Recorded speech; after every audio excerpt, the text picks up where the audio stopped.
குர்ஆன்ல ஒரு இடத்தை காட்டுங்கள், லஅம்லஅன்னல் ஜன்னா, சுவர்க்கத்தை நான் நிரப்புவேன் என்று அல்லாஹ் குர்ஆனில் ஒரு இடத்தில் கூட சொல்லவில்லை.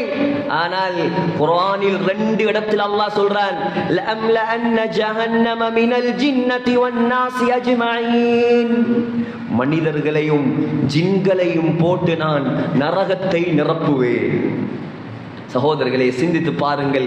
இன்று என்னை கபரில் வைத்தால், நாளை என்னை கபரில் வைத்தால் என்னுடைய நிலைமை என்னவாகும்?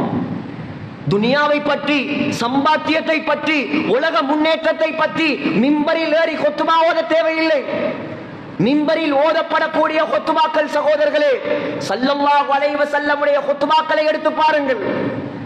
உலகத்தில் நபிகள் நாயகம் ஹுத்துபா ஓதியதை போல் யாரும் ஹுத்துபா ஓதியது கிடையாது. புகாரியுடைய ஹதீஸ்.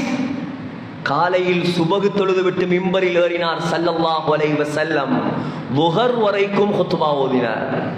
லுஹருக்கு இறங்கி லுஹரை தொழுவித்து விட்டு மீண்டும் மிம்பரில் ஏறின ஸல்லல்லாஹு அலைஹி வஸல்லம் அஸ்ர் வரைக்கும் ஹுத்துபா ஓதினார்கள். அசரை தொழுதுவிட்டு மீண்டும் மிம்பரில் ஏறிய ஸல்லல்லாஹு அலைஹி வஸல்லம் மக்ரிப் வரைக்கும் குத்பா ஓதினார்கள்.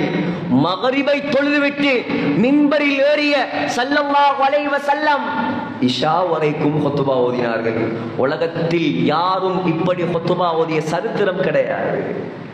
இதா ஸைதல் மிம்பர், ஸல்லல்லாஹு அலைஹி வஸல்லம் மிம்பரில் ஏறினால் சகோதரர்களே, அலா ஸௌதுஹு, நபிகள் நாயகத்தின் சத்தம் உயர்ந்து விடும். வஹ்மரத் ஐனாஹு, நபிகள் நாயகத்தின் கண்கள் சிவத்து விடும். வல்தஃபகத் வஜ்னதாஹு, நரம்புகள் எல்லாம் புடைத்து வெளியே வந்துவிடும். கன்னஹு முந்திரு ஜைஷ், ஒரு ராணுவ தளபதி தன்னுடைய படையை எப்படி எச்சரிப்பானோ அதே போலதான் ஸல்லல்லாஹு அலைஹி வஸல்லம் குத்பா ஓதுவார். ஏன்? இந்த சமூகத்தை சுவர்க்கத்தின் பக்கம் கொண்டு செல்வதற்காக, இந்த சமூகம் கபரில் வெற்றி அடைவதற்காக ஸல்லல்லாஹு அலைஹி வஸல்லம் சக்கராத்தில் கூட அழுதார், சக்கராத்தில் கூட துடித்தார்கள். இந்த சமூகம் தொழுகையை விட்டுவிட்டு நரகம் போய்விடக் கூடாது. ஆனால் சகோதரர்களே, இந்த சமூகம் இப்பொழுது இஸ்லாத்தையும் மறந்து, நாயகத்தையும் மறந்து, நபியுடைய வழிமுறைகளையும் மறந்து எத்தனையோ பேர் துனியா மட்டும் இருந்தால் போதும் என்று வாழ்கிறார்கள்.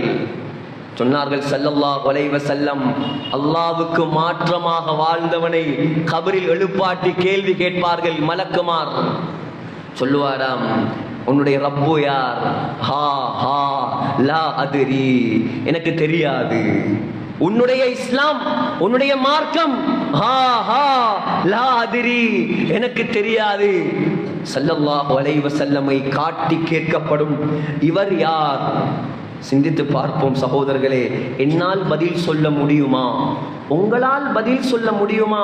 யாரும் யாரையும் கேட்க தேவையில்லை. தனித்தனியே நின்று நீங்கள் சிந்தியுங்கள். ஒவ்வொரு நாளும் இரவு தூங்குவதற்கு முன்னால் கண்ணாடிக்கு முன்னால் நின்று கேளுங்கள். தூங்க போறாய், நீ மௌத்தாகி உன்னை கபருக்குள் வைத்தால் மலக்குமார்கள் கேட்கும் கேள்விக்கு நீ பதில் சொல்வாயா? சகோதரர்களே, காலம் தூரத்தில் இல்லை, நெருங்கி வந்து கொண்டிருக்கிறது மௌத்து. மறந்து வாழ வேண்டாம். யாரும் மௌத்தை மறக்க கூடாது, கபரை மறக்க கூடாது.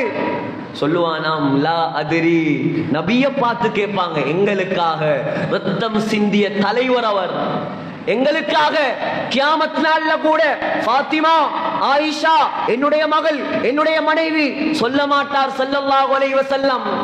ஸல்லல்லாஹு அலைஹி வஸல்லம் அந்த கியாமத்துடைய நாளிலும் கூட முதலாவது சொல்லும் வார்த்தை உம்மதி உம்மதி, என்னுடைய சமூகமே, என்னுடைய சமூகமே என்றுதான் அழுவார். அந்த நபியை பார்த்து கேட்பான் அல்லாஹ், இவர் யார்? இந்த மூதேவி சொல்வானாம், லா அதிரி, இவர் யார் என்று எனக்கு தெரியாது. அல்லாஹ் காப்பாற்ற வேண்டும் சகோதரர்கள். என்னையும் உங்களையும் அல்லாஹ் காப்பாற்றுவானாக.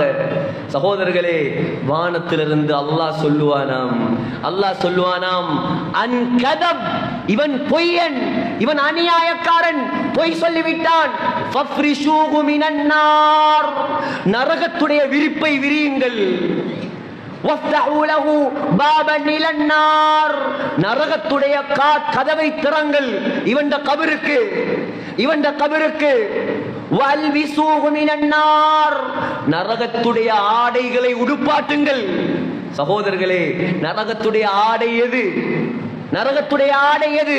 சூரத்து இப்ராஹிமில் அல்லாஹ் சொல்கிறான், சராபீலுஹும் மின் கத்ரான், நரகவாசிக்கு அல்லாஹ் உடுப்பாட்டும் ஆடை எது தெரியுமா? தார். நம்ம ரோட்டுக்கு ஊத்துவோமே தார், அதைத்தான் அல்லாஹ் ஆடையாக உடுப்பாட்டுவார். தாங்க முடியுமா சகோதரர்களே? ஒரு சூடு பட்டால் நம்மால் தாங்க முடியுமா? ஒரு ஆக்சிடென்ட் பட்டால் நம்மால் தாங்க முடியுமா? எப்படி தாங்க போறோம் நாம்? எப்படி தாங்கலாம் அந்த தாரை?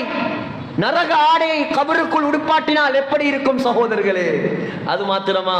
சொன்னார்கள் ஸல்லல்லாஹு அலைஹி வஸல்லம், அவனுக்கு பக்கத்தில் அல்லாஹ் ஒரு மலக்க உடுப்பாட்டுவான். ஒரு மலக். அவர் எப்படியான மலக்கண்டா, அவருக்கு கண்ணும் பார்க்க முடியாது, காதும் கேட்க முடியாது. கண் பார்க்காது குருடு, காது கேட்காது செவிடு. அந்த மலக்குடைய கையில் சொன்னார்கள் ஸல்லல்லாஹு அலைஹி வஸல்லம், ஒரு பிரம்மாண்டமான சுத்தியல் இருக்குமாம். அந்த சுத்தியலால் அந்த மலக்கு என்ன செய்வார்? இந்த நரகவாதிக்கு, அல்லாஹ்வுக்கு மாற்றம் செய்த பாவிக்கு அந்த சுத்தியலால் ஓங்கி அடிப்பார். அது எவ்வளவு பயங்கரமான அடி என்றா சொன்னாங்க ஸல்லல்லாஹு அலைஹி வஸல்லம், லவ் துரிப பிஹல் ஜிபால் லஸாரத் துராபன், அந்த அடியை ஒரு மலைக்கு அடித்தால் அந்த மலை மண்ணாக மாறிவிடும். கத்துவானாம் இவன், ஓஹோ என்று கத்துவானாம். சொன்னார்கள் ஸல்லல்லாஹு அலைஹி வஸல்லம், அவன் கத்தக்கூடிய சத்தத்தை உலகத்தில் உள்ள எல்லா படைப்பினங்களும் கேட்குமாம், மனிதர்களையும் ஜின்களையும் தவிர. நமக்கு மட்டும்தான் கேட்க முடியாது சகோதரர்களே.